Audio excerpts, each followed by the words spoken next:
Hi friends, welcome back to the channel Shweta का संसार। तो आज है शिवरात्रि, तो आप सभी को महाशिवरात्रि की बहुत बहुत सारी बधाइयाँ। जहाँ भी हों, भगवान में आस्था रखिए, विश्वास रखिए, सकारात्मक सोचिए, अच्छा सोचिए और दूसरों के लिए भी अच्छा सोचिए। आप दूसरों के लिए अच्छा सोचेंगे तो हमेशा आपके साथ भी अच्छा होगा। तो शिवरात्रि है, हॉलीडे है, तो हॉलीडे मीन्स की मैं यूज कर रही हूँ आई लाइनर। तो ब्लैक आई लाइनर सबसे पहले यूज करूँगी मैं। मुझे ग्रीन यूज करनी है।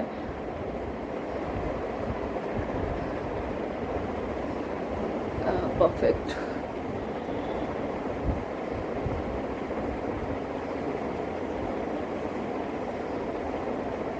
बहुत लोग मुझसे ये पूछते रहते हैं कि आप आई लाइनर कैसे इतना परफेक्टली लगा लेते हैं। तो देखिए, ये सारी चीज़ें जो होती हैं ना, वो आपके सिर्फ और सिर्फ प्रैक्टिस के ऊपर डिपेंड करती है। आप लगाओगी तो ही जाके ये परफेक्टली लगेगा, अदरवाइज तो नहीं लगेगा। तो मैंने एक कोट ब्लैक किया है, देख रहे होंगे आप। और अभी मैं उसके ही ऊपर, थोड़ा सा ऊपर, मैं ग्रीन कलर का करूँगी। मस्करा मैंने कहीं और रखा है, इसको मैं थोड़ी देर बाद करूँगी। सिंदूर लगा लेती हूँ। मैं लिक्विड सिंदूर बहुत कम लगाती हूँ, क्योंकि गौड़ पूजना होता है, मुझे गौरी माँ की पूजा करनी होती है, तो मैं लगा ही लेती हूँ रोज़ सिंदूर। तो मुझे एक वही है कि मैं एवरीडे सिंदूर लगाती हूँ। बिछा मैं नहीं पहन पाती, क्योंकि मुझे पता नहीं इचिंग होने लगी है। योगा करते तो योगा मैट फट जाता है, इस वजह से। तो एक मंगलसूत्र और सिंदूर तो मेरा रहता ही है, तो मुझे वही सबसे ज़्यादा अच्छा लगता है। ऑलमोस्ट बस एक बिंदी लगानी है, हो गया मेरा मेकअप।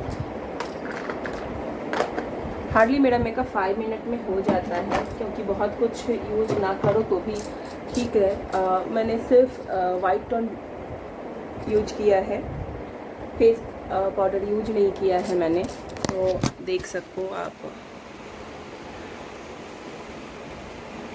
मुझे मस्करा की कमी लग रही है, तो एक बार मस्करा डाल लो, लगा लो, तो फिर सब हो गया। बस एक बिंदी लगाओ, दैट्स इट। मेरा लुक कंप्लीट, मेकअप कंप्लीट। अब पूजा करेंगे और मंदिर जाएंगे। छोटी बिंदी लगाऊं, ये सही है, या फिर ये सही? कौन सा अच्छा लग रहा है बताना। छोटी तो मैं हमेशा लगाती हूँ, स्कूल जाना होता है तो छोटा बिंदी ही मैं लगाती हूँ। तो आई थिंक ये सही लगेगा, आप बताइएगा ज़रूर। ये कैसी लग रही है? छोटी और बड़ी दोनों को मिक्स कर दी, ऐसा लग रहा है कि बीच में एक छोटी सी बिंदी लगा दी है मैंने। तो ये देखो, आईलाइनर भी आपको अच्छे से दिख रहा होगा। मैंने रिंग उतार दी थी, तो मैंने सोचा कि चलो ये ग्रीन स्टोन वाला है तो आज पहन ही लेती हूँ। मर्दनी प्रचंड मुंड खांडनी बनेरनी प्रकाशनी भजामि विंध्यवासिनी विशिष्ट शिष्टकारिणी विशाल रूप धारिणी महोदरे विलासनी भजामि विंध्यवासिनी पुरंदरादि सेवितां पुरादि वंश खंडिनां विशुद्ध बुद्धि कारिणी भजामि विंध्यवासिनी लसस्तुलोलोचनं लतासनय वरप्रदं कपालशूलधारिणी भजामि विंध्यवासिनी पुरंदर।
पंचामृत रख लिया, ये दूध है, और इसमें थोड़ा सा गंगा जल डाल दिया है। ये सारी चीज़ें हो गई, फूल वगैरह सब अलग रख लिया है। हो गए। अब हम लोग मंदिर जाने के लिए तैयार। तो अलता बस वो बाकी था, तो मैंने फटाफट अलता लगा लिया है, क्योंकि ऐसा लगता है कि जिस दिन फास्ट हो उस दिन अलता लगाना जरूरी है, तो वो मैंने कर लिया। छोटा सा ब्रिज होके तब जाया जाता है, तो थोड़ा सा वेट किया हम लोगों ने। फिर हम लोग का टर्न आया, उसके बाद गए मंदिर में बहुत भीड़ लगी हुई थी, तो लगभग 1 घंटे में हमारा मंदिर में दर्शन हुआ।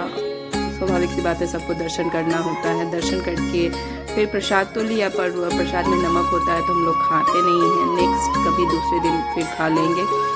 और बहुत अच्छा यहाँ पे ही 4-5 जगहों पे ऐसे कुछ बनाया हुआ था, ताकि आप उसमें जल बल डालें तो वो डायरेक्ट भगवान के ऊपर डले। तो मैंने पूजा पाठ कर लिया था।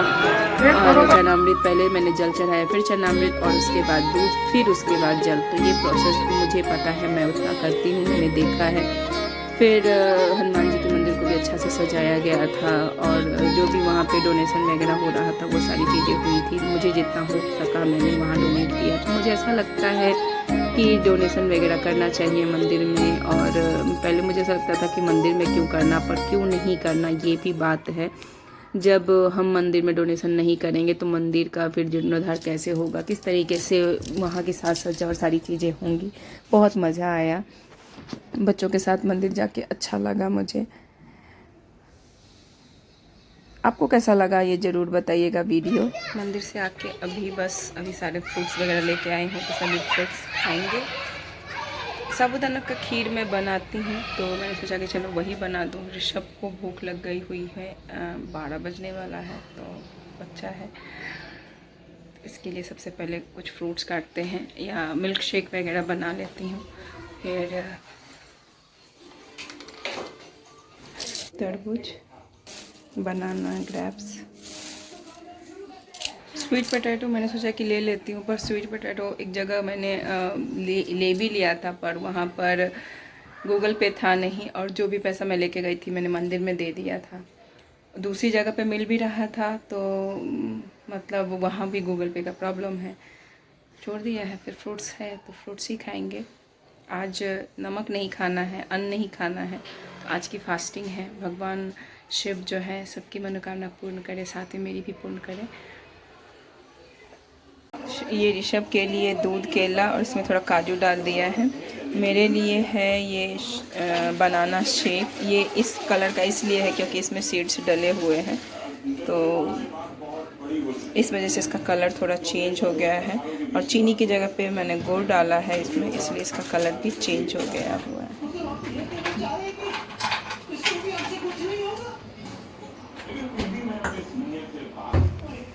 इधर साबूदाना का खीर बना रही हूँ मैं।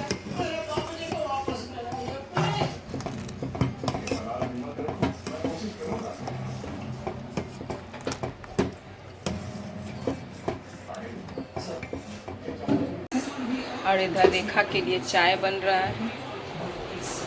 मैंने अपने लिए ये कोल्ड चॉकलेट शेक बनाया था, और साथ ही साथ हम लोग आहट यानी कि सीरियल है वो एंजॉय कर रहे हैं। साउंड मैंने इसीलिए बंद कर दिया है क्योंकि बहुत टाइम के बाद आहट देखने का मुझे नशा चढ़ा हुआ है। अब ऋषभ के लिए मैं बनाने जा रही हूँ दाल, चावल और आलू का सन्ना यानी कि चोखा, क्योंकि उसको बर्दाश्त नहीं हो रहा है। 2:30 बज रहे हैं। मैंने बोला कि 2 घंटे की और बात है, थोड़ा सा फ्रूट्स और खा लो, साबूदाना खा लो, पर वो बोला नहीं, अब मुझसे बर्दाश्त नहीं हो रहा है। तो मैंने बोला कि कम से कम चतुर्दशी हो जाए। कभी उसने फास्ट नहीं की है, इस वजह से थोड़ी परेशानी है। इसलिए बचपन से ही बच्चे जो करते हैं ना उनके लिए सही रहता है। श्रेया तो कर लेगी, पर ऋषभ ने नहीं किया। दाल, सब्जी, चावल, थोड़ा सा भुजिया।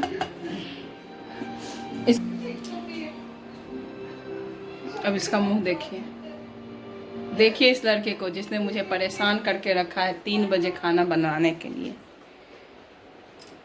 इसे व्रत करवा नहीं पाई मैं, फेल हो गई। इसके अंदर स्टेमिना है ही नहीं जो ये भूखा रह सके। तब इसको अब ये समझ में आया है कि मम्मा फास्ट करती है, जॉब करती है, घर का सारा काम करती है, तो कैसे करती है। एटलीस्ट पता तो चला कि हाँ फास्ट करना इतना आसान नहीं, बच्चों का खेल नहीं है। साड़ी तो मैंने जो पहनी थी, पर ये साड़ी इसकी फॉल तो मैंने लगा लिया था, पर इसके जो साइड कॉर्नर दोनों तरफ के होते हैं वो मैंने इंटरलॉक नहीं किया था। अभी आलस मुझे तो आ रहा था क्योंकि थकान जैसी लग रही है, पर फिर क्या है कि बाद में अगर दिमाग से निकल गया तो वो काम होता नहीं है। तो मैंने सोचा कि चलो मशीन है ही मेरे पास में, आलस को थोड़ा सा टाटा बाय बाय कहते हैं और इसको करते हैं। तो है इसको भी मैं साथ साथ कर दूंगी।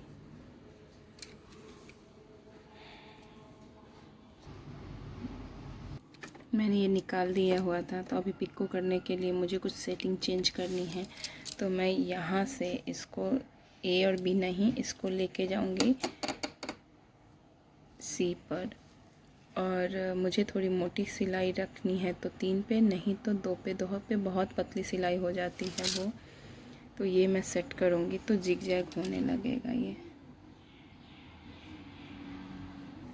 यहाँ जो सुई लगी हुई होती है और इसकी तरफ, इस तरफ कपड़ा रखेंगे, यानी कि लेफ़्ट तरफ रखेंगे तो ही आपका पिक्को अच्छा होगा, नहीं रखेंगे तो नहीं होगा। देखिए मैंने ये देखिए मैंने ये जो किया है ये पिक्को जैसा नहीं लग रहा है, बस इंटरलॉक हो गया है क्योंकि मैंने इस तरफ कपड़ा रखा था।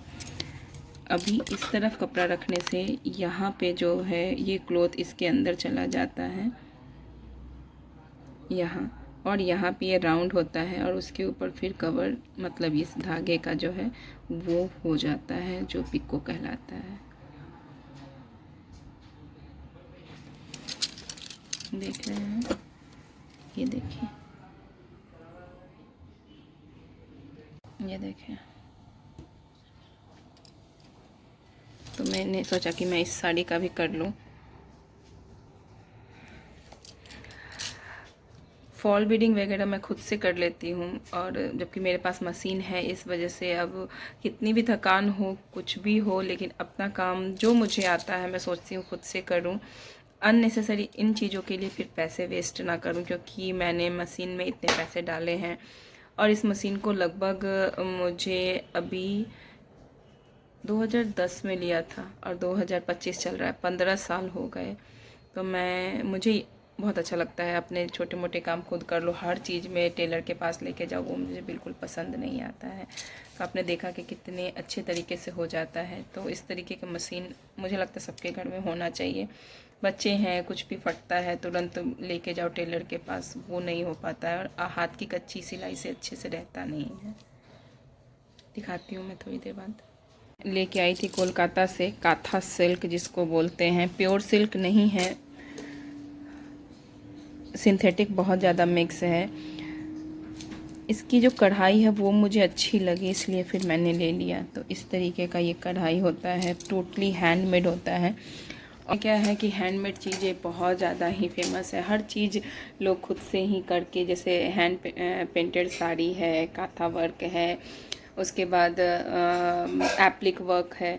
तो एप्लिक वर्क तो मुझे आता है, मैंने चादर बहुत बना के रखे हैं, बेडशीट वगैरह, तो मैंने वो नहीं लिया। मैं सोचती हूँ कि कभी हो तो मैं खुद भी करूँ, पर टाइम मिलता नहीं है।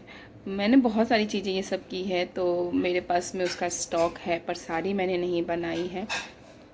मैं अभी सॉल दिखाती हूँ। मैंने 2 सॉल बनाए थे। अभी गर्मी बहुत ज़्यादा आ जाएगी तो फिर तो सारी चीज़ें रख दूँगी वापस, पर इस बार मैंने सॉल भी अपने ओढ़े तो मुझे बहुत अच्छा लगा सॉल, क्योंकि निटिंग मुझे बहुत अच्छी आती थी। अभी बहुत टाइम से नहीं बुना है, इसलिए ऐसा लगता है कि भूल गई हूँ। क्रोशिया अच्छा आता था, क्रोशिया से बहुत सारी चीज़ें बनाई थी मैंने निटिंग में, मतलब हर तरीके का स्वेटर, ब्लाउज, सॉल। मुझे ऐसा लगता था यार सॉल नहीं बनेगा तो ऐसा है कि मुझे कुछ नहीं आता है। तो एक चैलेंज खुद को ही दिया था, एक्सेप्ट किया, और मैंने लगभग 1 महीने में 1 सॉल बुना है। तो मैं दिखाती हूँ, वो सॉल है। फ़िलहाल तो अभी तो देखो कि ये साड़ी बहुत लगी थी, इसलिए मैंने ये साड़ी ली थी। ये देखें, प्राइसिंग की बात करूँ तो 1600 में मुझे ये साड़ी मिली थी। मुझे अच्छी लगी इसलिए मैंने ले ली, पर मेरी बहन ने कहा कि 1600 में ये महंगा है। तो अगर आपको इस मटेरियल में सॉफ्ट ज़्यादा हो थोड़ा मटेरियल तो आप ले सकते हैं, पर मुझे था कि अगर बहुत सॉफ्ट मटेरियल में लूँ तो फिर वो सही होता नहीं होता। मैंने ले लिया, पर आपको पता है कि मैंने महंगा लिया है। तो अगर आपको भी ये पसंद हो तो थोड़ा लीजिएगा। मैंने मुझे तो ऐसा लगा कि मैंने बार्गेनिंग की है, क्योंकि 2300 इसका दाम बता रहा था। तो एक जो लेडीज़ थी वो चली गई, तो मैंने 1700 उसने 1800 शायद थी, आई थिंक उसने बोला था, पर मैंने 1600 में बोला तो उसने दे दिया। तो मुझे लगा कि मैंने बार्गेनिंग की और मैं जीत गई, पर मेरी सिस्टर ने बोला कि नहीं, ये और भी सस्ता हो सकता था, मे बी 900 और 1000 या 800 भी हो सकता था। तो मेरे लिए थोड़ा सा ये कॉस्टली हो गया, तो आप इस चीज़ का ध्यान रखिएगा। ये सॉल मैंने बनाया है, तो बहुत टाइम हो गया इसको बनाए हुए। मैंने अभी फ़िलहाल नहीं बनाया, इसलिए आपको किसी वीडियो में दिखा नहीं होगा। श्रेया छोटी थी तब मैंने ये बनाया था। 2 सॉल बनाया, मुझे सॉल बुनने की बहुत इच्छा थी।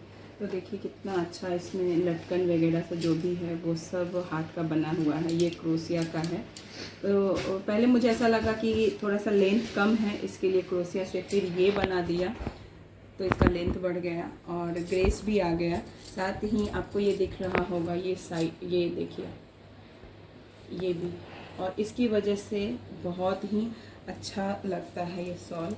फिलहाल अब तो गर्मी आ गई है और इसको मैं रख दूँगी, इसके लिए मैंने सोचा कि मैं आपको दिखाती हूँ। बहुत सारे स्वेटर्स और वो मैं बुनती थी, पर मेरे पास में है 4-5, अपने हस्बैंड के लिए बुना था, बच्चों के लिए बुना था। तो बच्चों के लिए जो बुना था वो तो अब मैंने सब दे दिया, छोटे बच्चे जिनके हुए उनको। पर सॉल और कुछ स्वेटर्स हैं मेरे पास। सॉल फ़िलहाल मैं आपको दिखा रही हूँ। स्वेटर्स भी कभी जब निकालूंगी, क्योंकि यहाँ उतनी ठंडी पड़ती नहीं है, इसलिए ज़्यादा लगता नहीं है। ये सॉल मैंने 2-3 बार ओढ़ा है, मुझे तो बहुत पसंद है। इसका लेंथ मैंने थोड़ा ज़्यादा बड़ा रखा है और इसकी चौड़ाई मैंने थोड़ी कम रखी है, क्योंकि स्टॉल के जैसा इसको आप हमेशा कैरी कर सके। काफ़ी ईजी है और अच्छा लगता है। एक और कलर का सॉल सोचूंगी मैं कभी बनाने का, पर क्रोशिया से ही बनाऊंगी। इसके भी ये जो है वो हाथ के बने हुए हैं, तो आप देख रहे हैं कितना सुंदर है इसका ये झालर, मुझे बहुत अच्छा लगा।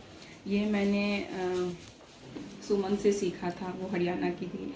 जब वो आई थी तो उसने मुझे सिखलाया था। तो बहुत चीज़ें हैं, आप थोड़ी बहुत करके लोगों से सीख सकते हैं। तो मैं कभी और बनाऊंगी। अब तो 2 चीज़ें हो गई हैं मेरे पास में, लेस का कुछ और डिज़ाइन सीख के फिर मैं डालूंगी, तो ज़रूर आपके साथ शेयर करूंगी। फिलहाल कैसा लगा मेरा ये सॉल ज़रूर बताना। आई होप कि आपको ये वीडियो पसंद आया होगा। इवनिंग हो गई हुई है, अब खीर तो ऑलरेडी मैंने बना ही लिया है, तो हमारे जो खाने पीने का की व्यवस्था हो गई है। मैं नमक नहीं खाती हूँ, तो नमक तो खाऊंगी नहीं, ऋषभ के लिए कुछ भी बनेगा। फिलहाल मैं वीडियो को यहीं एंड करती हूँ। आई होप कि आपको ये वीडियो पसंद आया होगा। वीडियो पसंद आता है तो लाइक करें, चैनल पे नए हैं तो सब्सक्राइब कीजिए, और हाँ, बिना सब्सक्राइब किए मत जाइएगा। चलिए फिर मिलते हैं अगली वीडियो में नई बातों के साथ, नई चीज़ों के साथ। तब तक के लिए bye bye and take care.